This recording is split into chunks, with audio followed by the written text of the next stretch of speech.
ফরিদপুরের বাজারে শীতকালীন সবজির সরবরাহ বেশি থাকলেও অধিকাংশ সবজির দাম মধ্যবিত্তের নাগালের বাইরে।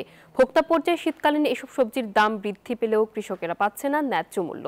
তবে দাম বৃদ্ধির কারসাজি করলে আইনানুগ ব্যবস্থা নেওয়ার কথা জানান জেলা ভোক্তা অধিকার। খায়রুজ্জামান সোহাগের তথ্য ও ছবিতে ডেস্ক রিপোর্ট। প্রাচীনতম শহর ফরিদপুরের হাজী শরীয়তুল্লাহ পাইকারি সবজি বাজারে কাকডাকা ভোর থেকে হাকডাকে ব্যস্ত কৃষক ও ব্যবসায়ীরা।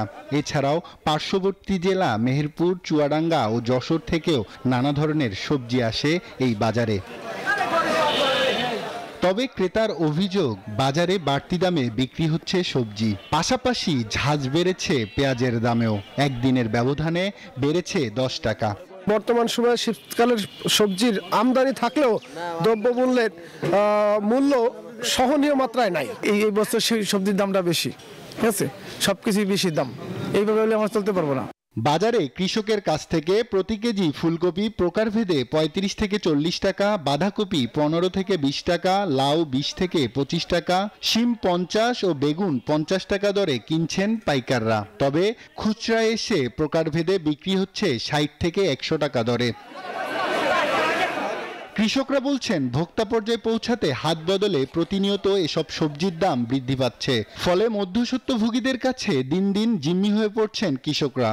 9 মণ কফি নিয়ে আসছে বাজারে 40-50 টাকা কেজি, তাতে আমাদের যে খরচ হচ্ছে উৎপাদন খরচটাই উঠতেছে না। সার ওষুধ সবকিছু মিলে লোকের দাম দিয়ে, চাষের দাম দিয়ে যে খরচ, এই খরচ আর 20-22 টাকায় আমাদের পোষায় না।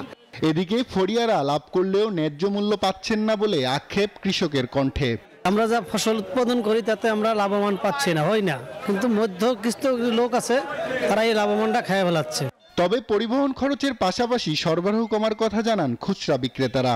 পেঁয়াজের দামটা খালি একটু চড়া, সবজি এখন আমদানি রপ্তানি এখন তো ওই সারে নাই। বাজার আপ ডাউন হয় হলো হাত বদলের কারণে। এই হাত বদলটা যদি কম হয়, ক্রেতারা স্বস্তি পাবে সব জায়গায়। এদিকে মধ্যস্বত্বভোগীদের দৌরাত্ম্য কমাতে উদ্যোগ নেওয়ার কথা জানায় ভোক্তা অধিকার। তারা যে দামে কিনেছে এটার মধ্যে সমন্বয় আছে কিনা, যদি দেখি যে তারা অধিক মূল্যে পণ্য বিক্রয় করছে বা বাজারে অস্থিতিশীলতার চেষ্টা করছে, সেক্ষেত্রে তাদের বিরুদ্ধে আমরা আইনানুগ ব্যবস্থা নিচ্ছি।